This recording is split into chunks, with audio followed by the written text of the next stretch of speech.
Hello friends, my name is Devika Sahu and I am a student of BSc Part 3 in Government Kangla Maji College, Dondi.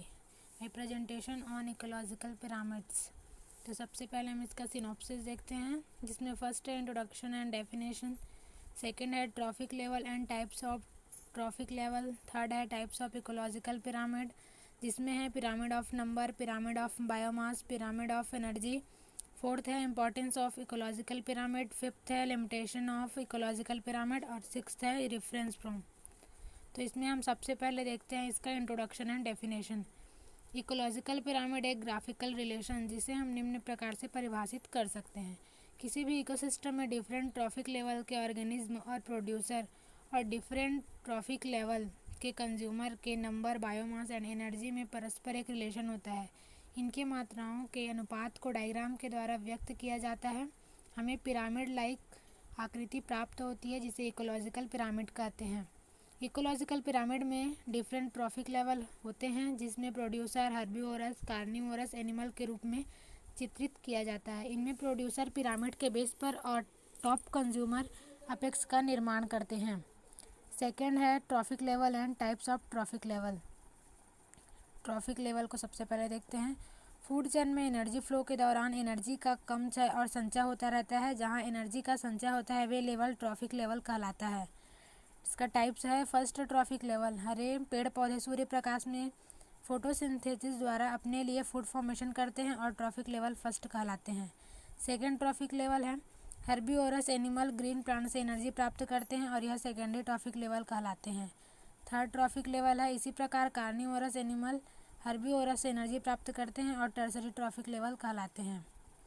अब इसका चित्र में हम देखते हैं, इसको डायग्राम के थ्रू समझते हैं। इसमें फर्स्ट ट्रॉफिक लेवल प्रोड्यूसर है जो कि ग्रीन प्लांट्स होते हैं। सेकेंड ट्रॉफिक लेवल जो है प्राइमरी कंज्यूमर है जो कि हर्बीवोरस होते हैं। Third trophic level secondary consumer होते हैं जो कि कार्निवोरस होते हैं। फोर्थ ट्रॉफिक लेवल या टर्सरी कंज्यूमर विच सेकेंडरी कार्निवोरस होते हैं और एपेक्स में टॉप कंज्यूमर होते हैं। इसके बाद देखते हैं टाइप्स ऑफ इकोलॉजिकल पिरामिड।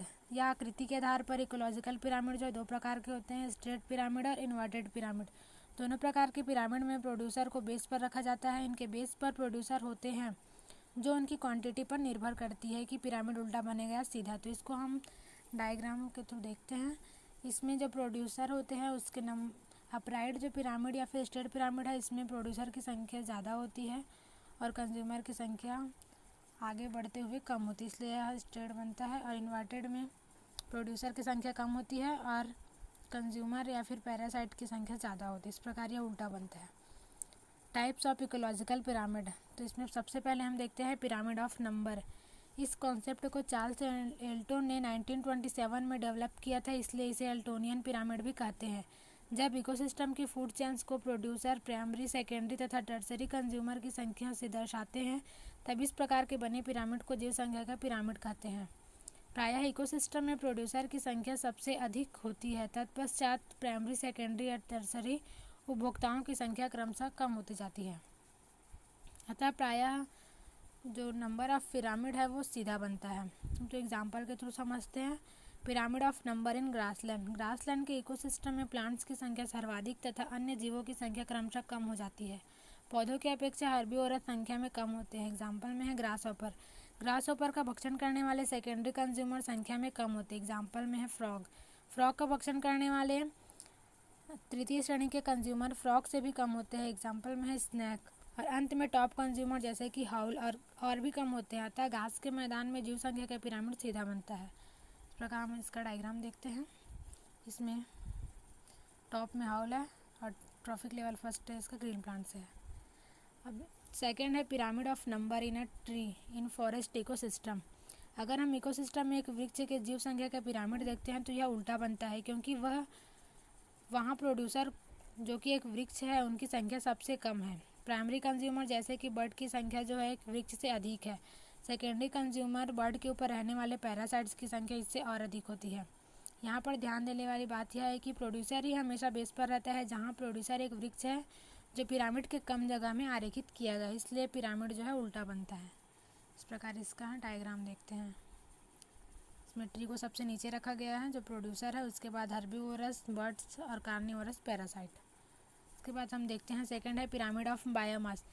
किसी इकोलॉजिकल सिस्टम में लिविंग ऑर्गेनिज्म का इकाई क्षेत्र में ड्राई वेट बायोमास कहलाती है। किसी स्थलीय पारिस्थितिक तंत्र में प्रोड्यूसर का बायोमास सदैव अधिक होता है। इसके बाद primary, secondary and tertiary consumer का बायोमास क्रमशः कम होता है। अब इसको एग्जाम्पल के थ्रू समझते हैं। Pyramid of biomass in forest ecosystem. Forest ecosystem में ऑर्गेनिज्म के बायोमास प्रोड्यूसर की अपेक्षा कंज्यूमर के बायोमास के विभिन्न लेवल पर कमी आ जाती है, अतः इसका पिरामिड जो सीधा बनता है। सेकेंड एग्जाम्पल है pyramid of biomass in pond ecosystem. Pond ecosystem में प्रोड्यूसर की संख्या जो है वो अधिक रहती है, किंतु इसका बायोमास है वो कम होता है। कंज्यूमर की संख्या कम होती है लेकिन बायोमास जो है वो बढ़ जाता है। पॉन्ड या फिर एक्वेटिक इकोसिस्टम में बड़ी मछलियों का जैवभार ज़्यादा होता है, इसलिए अधिक बायोमास के कारण इन्हें पिरामिड के चौड़े भाग में रखते हैं, जिससे पिरामिड जो है उल्टा बनता है।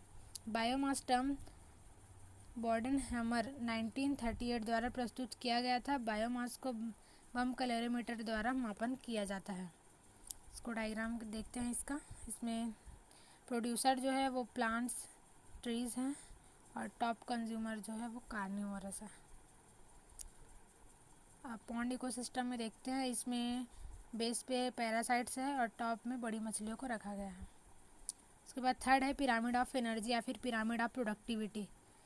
इस एनर्जी के पिरामिड को जी एवेलियन, हैचिंसन एंड रायमंड लिंडमैन 1942 ने दिया था। किसी भी इकोसिस्टम में एनर्जी का पिरामिड जो है वो सदैव सीधा बनता है। सोलर एनर्जी की संपूर्ण एनर्जी को प्लांट द्वारा नहीं लिया जा सकता, न ही पौधों की संपूर्ण ऊर्जा first, second and third consumer द्वारा ली जा सकती है। फूड चेन के प्रत्येक ट्रॉफिक लेवल पर एनर्जी का ह्रास होता है। केवल 10% एनर्जी का उपयोग ही एक ट्रॉफिक लेवल से दूसरे ट्रॉफिक लेवल में होता है। तो हम देखते हैं, इसको डायग्राम के थ्रू समझते हैं। इसमें प्राइमरी प्रोड्यूसर जो है वो 100% एनर्जी लेता है। उसके बाद जो प्राइमरी कंज्यूमर होते हैं वो 100% का 10% लेते हैं, अतः यह एक 10% लेता है, और 10% सेकेंडरी कंज्यूमर 10% का फिर 10% लेंगे। इस प्रकार वह 1% एनर्जी ही यूज़ करेगा। उसके बाद आगे या 10% आगे लेते जाते हैं। इस प्रकार टॉप कंज्यूमर जो है 0.01% एनर्जी ही ले पाता है। उसके बाद देखते हैं, फोर्थ है importance of ecological pyramid. Ecological pyramid जो है डिफरेंट इकोसिस्टम में विभिन्न जीवों के भक्षण को दर्शाते हैं। यह ऊर्जा स्थानांतरण की दक्षता दर्शाते हैं। और थर्ड है इकोसिस्टम की स्थिति पर नज़र रखकर होने वाली क्षति को रोका जा सकता है। देखते हैं इसका लिमिटेशन क्या है। खाद्य जाल के संबंध में ध्यान रखता है, क्योंकि खाद्य जाल में एक से अधिक प्रजातियां कई ट्रॉफिक लेवल पर कब्जा कर सकता है। सैप्रोफाइट जो कि इकोसिस्टम का महत्वपूर्ण हिस्सा है, किसी भी पिरामिड में इस प्रकार विचार नहीं किया गया है। जो पिरामिड केवल खाद्य श्रृंखला में लागू होते हैं, जो आमतौर पर स्वाभाविक नहीं है। ये विभिन्न स्तरों पर एक ही प्रजाति के अस्तित्व की संभावना पर विचार नहीं करते। ये मौसम और जलवायु से भिन्नता के संबंध में कोई अवधारणा प्रस्तुत नहीं करते। इसके बाद है इसका रेफरेंस फ्रॉम। Thank you.